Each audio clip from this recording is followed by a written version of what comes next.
I found out the day I turned 18 that my mother had left me absolutely nothing, except she had, and everyone knew but me. Before we dive in, hit that subscribe button real quick. Tomorrow, I'm sharing a story that'll have you questioning everything you thought you knew about family secrets. The woman at the county clerk's office barely looked up when she slid the folder across the counter. Sarah Martinez, deceased 2009. No assets, no property, no will on file. Her voice was flat, mechanical, like she'd said these exact words 1,000 times before. I stood there in the fluorescent-lit office, feeling something inside me crack. I'd spent the last 3 months building up hope, convincing myself that maybe, just maybe, my mother had left me something. Not money necessarily, but answers. A letter explaining why she'd surrendered me to the state when I was 6. A photograph I'd never seen. Anything that proved I'd mattered to her. "Are you sure?" I asked, hating how small my voice sounded. "Sarah Elena Martinez? She lived in Riverside County?" The woman sighed and typed something into her computer. "Says here she rented an apartment until 2006, then no address on file. Died in County General Hospital. Body claimed by the state. That's all I've got." I walked out into the August heat, my backpack heavy with everything I owned. Mrs. Chen from Valley Children's Home had driven me to the clerk's office that morning, my official last day as a ward of the state. She'd waited in the parking lot, probably expecting me to come out crying. Instead, I felt numb. "Nothing?" she asked when I climbed back into her car. I shook my head. She drove me to the transitional housing unit, where I'd spend the next 3 months before I had to figure out real independence. The room was tiny, just a bed, a dresser, and a shared bathroom down the hall. But it was mine, sort of, at least until November. That night, I went through my backpack for the 100th time, looking at the few things I had from before foster care. A stuffed rabbit with one ear missing, a child's drawing of a house with a crooked door, and a key. It was old brass, tarnished with age, the kind that looked like it belonged to something important, something vintage. I'd found it in my belongings when I first entered the system, tucked into the pocket of the jacket I'd been wearing. For 12 years, I'd kept it safe, convinced it meant something. I pulled it out now, turning it over in my palm. There was no label, no indication of what it opened. Just a key that had traveled with me through 7 different placements, a silent promise that somewhere I had come from something real. The next morning, I did what I should have done years ago. I went to the library and started searching. I typed my mother's name into every database I could access, looking for anything beyond the basic death record. Most searches hit dead ends, but then I found something. An old newspaper article from 2006 about a community garden project in Riverside. The article mentioned local volunteers, and there, in the middle of a group photo, was a woman who looked exactly like me. Dark hair, same nose, same sharp chin. The caption read, "Sarah Martinez tends to the garden plots with fellow volunteers." I zoomed in on the photo until the pixels blurred. She was smiling, really smiling, with dirt on her hands and joy in her eyes. This wasn't the absent, neglectful mother I'd built up in my head. This was someone who cared about things, who showed up, who helped grow beautiful things. I printed the article and studied every detail. The garden was called Riverside Community Plots, located on the east side of town. According to the article, Volunteers could rent small plots to grow vegetables and flowers. Maybe my mother had rented one. Maybe someone there remembered her. The garden was a 40-minute bus ride from my housing unit. I went the next day, arriving in the late morning when the sun was already blazing. The place was bigger than I'd expected, maybe 2 acres of raised beds and small structures scattered throughout. A few people worked in the plots, mostly older folks with wide-brimmed hats and gardening gloves. I approached an elderly man watering tomato plants. "Excuse me, I'm looking for information about someone who used to volunteer here." "Sarah Martinez?" He squinted at me, then his eyes widened slightly. "You look just like her. You her daughter?" My throat tightened. "Yes. I'm Walter. Knew Sarah for about 3 years before she got sick. Good woman. Worked harder than anyone else here." He set down his watering can. "She had a plot at the far end, near the old barn. Grew the most beautiful roses I've ever seen. After she died, no one knew what to do with it. Her plot's still there, actually. We couldn't bring ourselves to give it away." "There's a barn?" I asked, my hand instinctively reaching for the key in my pocket. "Sure is. Been here since this land was a farm, back in the 50s. We use it for storage now, keep tools and supplies in there. Sarah used to spend a lot of time in that barn. Think she kept some personal stuff in one of the old lockers." My heart started pounding. "Can I see it?" Walter led me down a winding path between plots bursting with vegetables and flowers. At the far end of the garden stood a weathered red barn, its paint peeling but structure still solid. He pushed open the large door, and we stepped into the dim, cool interior. "Lockers are along that wall," Walter said, pointing to a row of old metal storage units. "Sarah's was number 7. We kept it locked after she passed. Didn't feel right going through her things. Figured someday someone from her family might come looking." My hand shook as I pulled out the key. Number 7 had a brass padlock, old and matching the key perfectly. I inserted it, and after 12 years of waiting, the lock clicked open. Inside the locker was a large plastic bin. I lifted it out carefully and set it on a nearby workbench. Walter gave me privacy, heading back outside with a gentle pat on my shoulder. I opened the bin, and immediately tears blurred my vision. Inside were stacks of notebooks, their covers decorated with pressed flowers and careful handwriting. I pulled out the first one and read the cover. "For Emma, Year 1. My name. She'd been writing to me. I opened it with trembling hands. The first entry was dated exactly 12 years ago, just a few months after she'd given me up. "Dear Emma," it began, "you're 6 years old now, and I had to let you go today.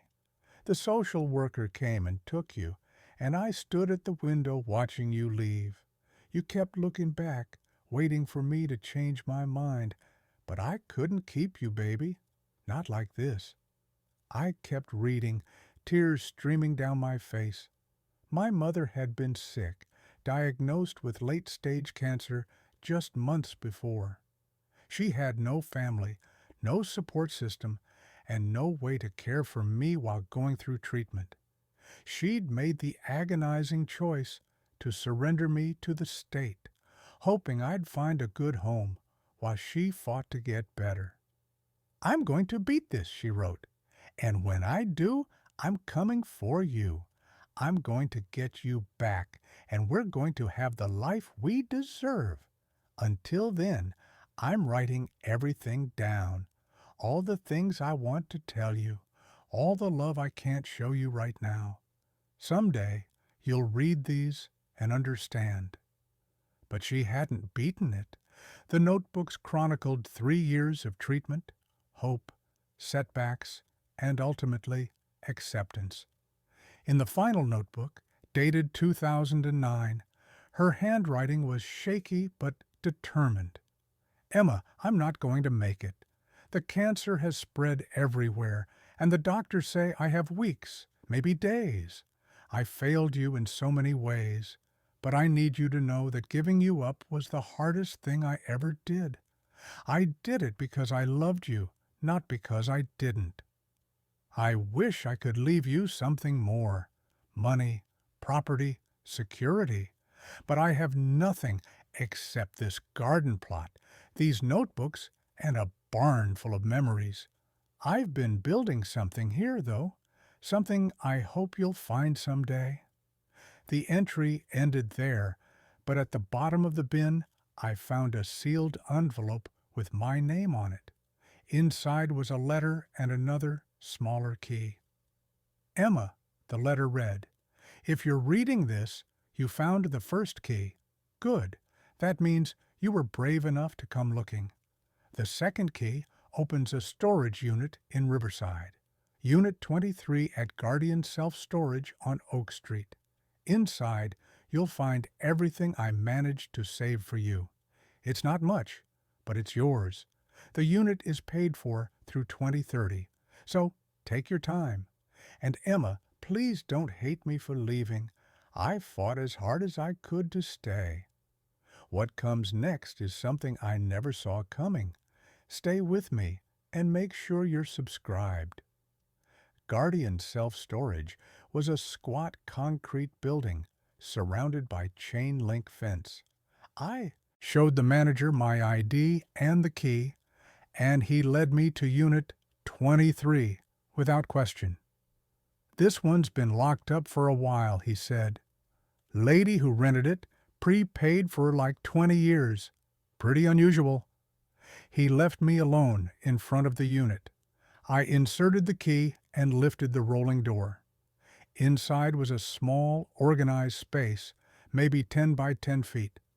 Against one wall were plastic bins labeled with my name and different years. Against another wall stood something covered in a tarp.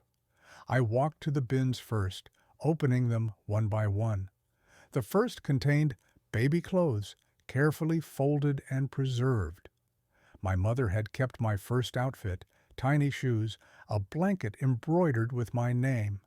The second bin held school projects from before foster care, drawings and crafts I'd made in kindergarten. She'd kept everything.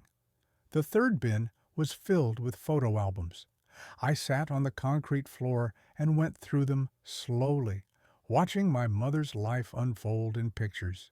There she was, young and healthy, holding me as a newborn. Birthday parties with just the two of us, her face full of love. The photos showed a life that had been happy once, before sickness stole everything away.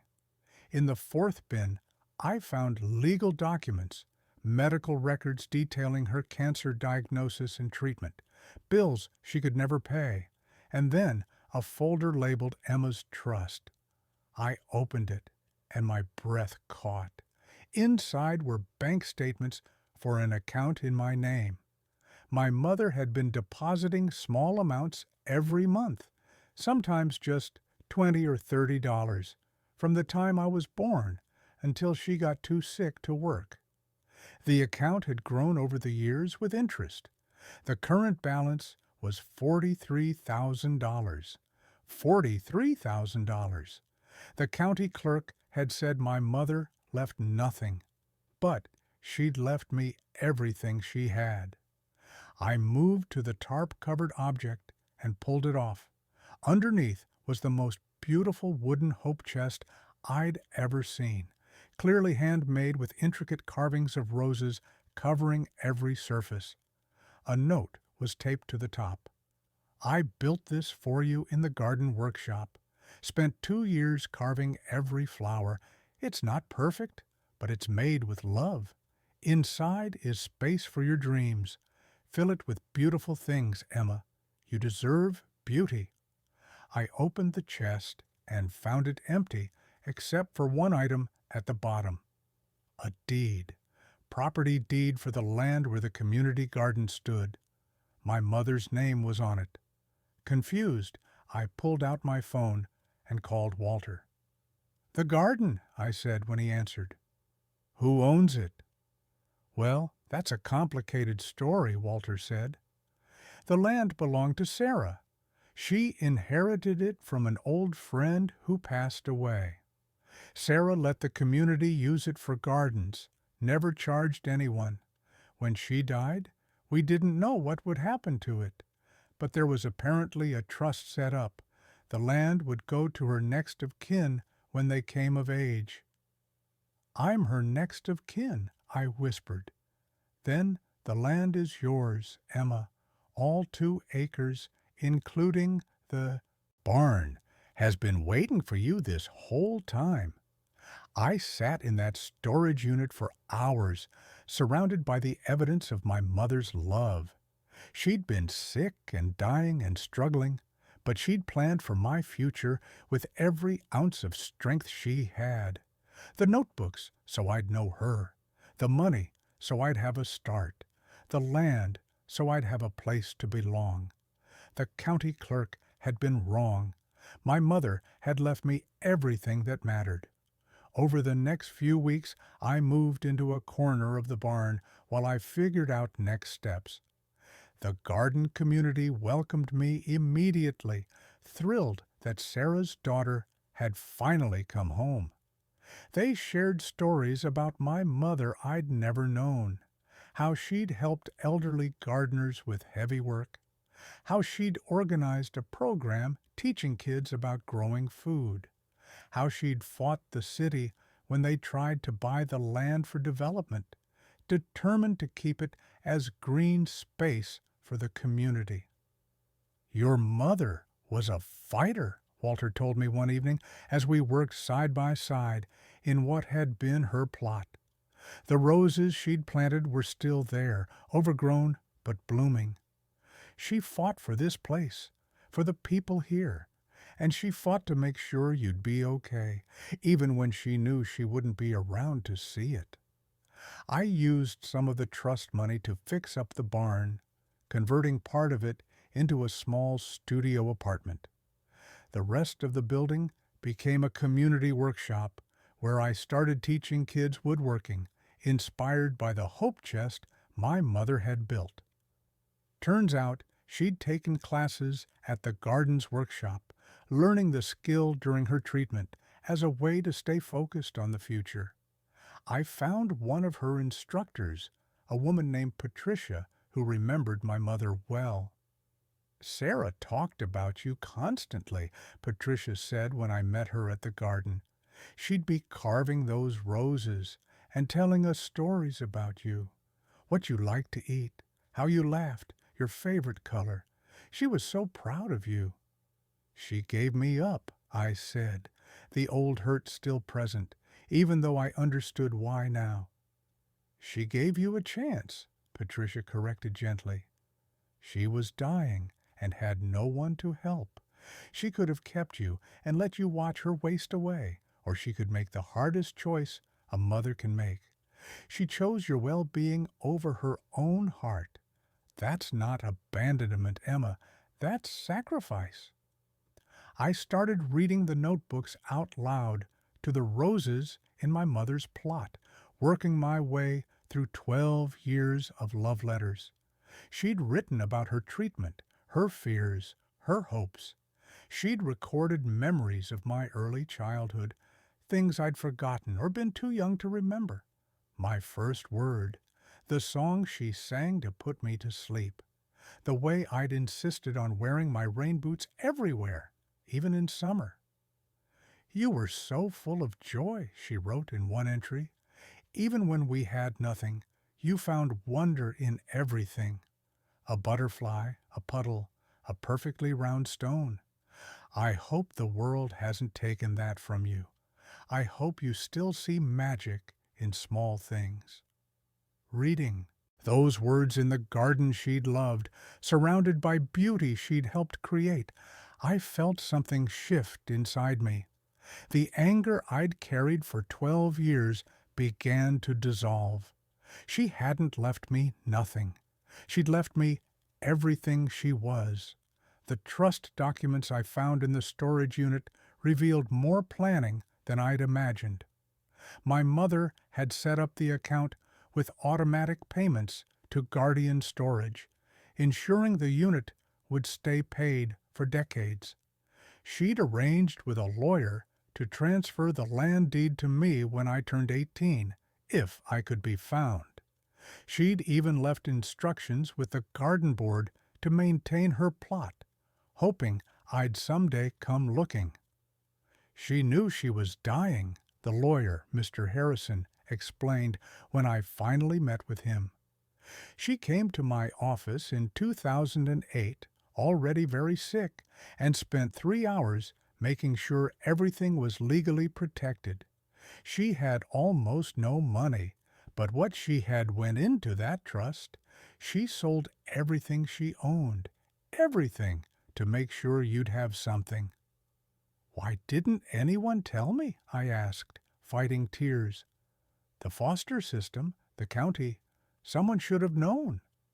The trust was private, and Sarah specifically requested that you not be told until you came looking on your own. She worried that if you knew too young, someone might take advantage.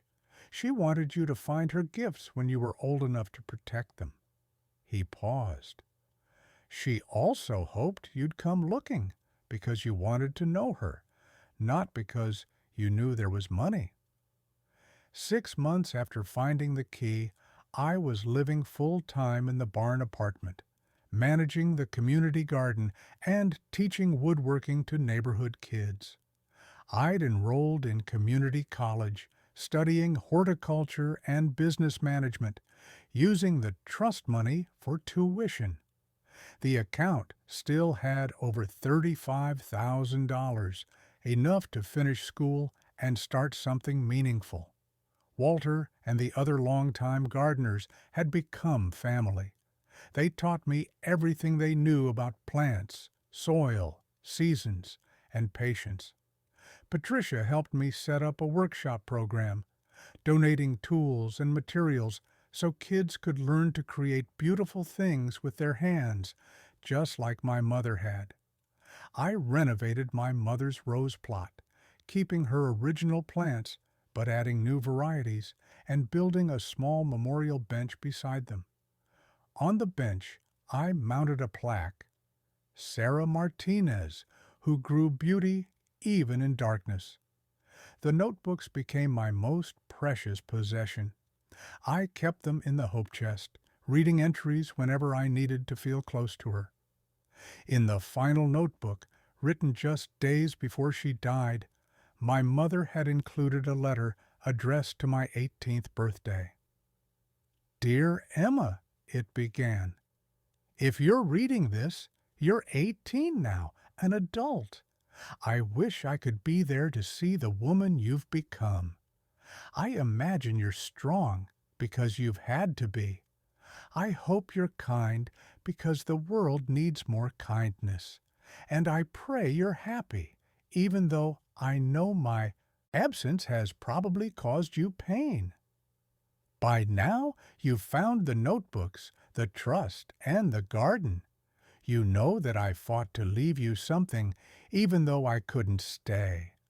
I hope these gifts help you understand that you were loved beyond measure. Every choice I made, even the ones that hurt us both, came from love. The garden is yours now, but it's not just property. It's a community, a sanctuary, a place where broken things can grow into something beautiful. That's what I hope for you, Emma, that despite everything you've been through, you'll grow into something beautiful. Build a life here if you want, or sell it and build a life somewhere else. Either way, know that you come from strength. You come from love. You come from a woman who fought until her last breath to give you a foundation. I'm so sorry I couldn't raise you, I'm sorry for the years we lost, but I'm not sorry for the choice I made, because it meant you had a chance at a better life than I could give you while dying. That was worth everything. Grow beautiful things, my Emma. Fill your life with color and light and joy. And when you tend the roses, remember that even in the darkest times, beauty finds a way to bloom. I love you forever, Mom. I sat in the garden, surrounded by blooming roses, and the sound of children laughing in the workshop, and finally understood. My mother hadn't left me nothing. She'd left me a foundation, a community, and a legacy of turning pain into beauty. The barn became more than my home. It became a hub for the neighborhood, a place where people gathered to learn, create, and grow. I started a program offering free garden plots to foster kids aging out of the system, giving them what my mother had given me, a place to belong and a reason to hope. One of those kids was Maya, a 17-year-old who reminded me of myself, angry, guarded, convinced the world had nothing good to offer. I gave her my mother's old plot and a set of tools. "I don't know anything about plants," she said defensively. "Neither did I," replied. "But plants are patient teachers. They show us that with time and care, even damaged things can flourish." I watched Maya transform over the months, her anger softening as she learned to nurture living things.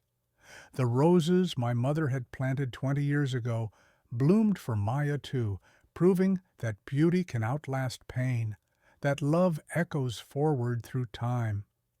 The community garden became known throughout Riverside as a place of healing and second chances. People came to grow food, but they stayed for the sense of belonging, just like my mother had planned. On what would have been her 45th birthday, I organized a celebration in the garden. We planted new rose bushes, shared food, and told stories. I read excerpts from the notebooks, letting people hear my mother's words, her hopes, her love. Sarah believed in beauty, I told the crowd. Even when she was dying, even when she had nothing, she believed in creating beautiful things and beautiful spaces. This garden is her legacy, but it's also her promise that no matter what we've lost, we can still grow something meaningful.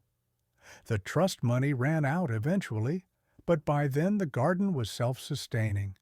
We charged modest fees for workshops and plot rentals, enough to cover expenses and pay me a small salary as manager. It wasn't wealth, but it was enough, more than enough. I still sleep in the barn apartment, surrounded by my mother's tools and the hope chest she built.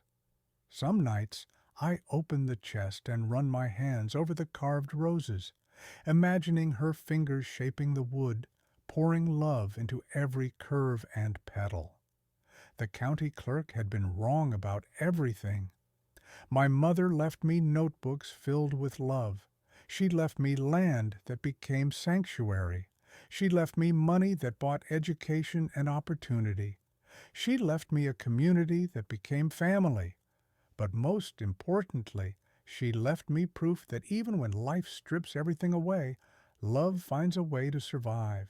It survives in carved wood and planted roses, in trust accounts and journal pages, in the memory of someone who fought until their last breath to give their child a foundation. I was wrong too. All those years I believed I'd been abandoned. I hadn't been left with nothing. I'd been left with everything that mattered, waiting patiently for me to be ready to receive it. The old barn key didn't just open a locker. It opened a door to understanding, to healing, to home. And every time I unlock that barn door now, every time I step into the space my mother loved, I feel her presence in the tools on the walls and the roses blooming outside. She kept her promise. She fought to give me a better life, and she succeeded in ways neither of us could have imagined when she was dying in that hospital room. Because of her sacrifice, her planning, and her relentless love, I'm not just surviving, I'm thriving, I'm home. Thank you for being here and listening to this story. If it touched your heart, please subscribe to our channel.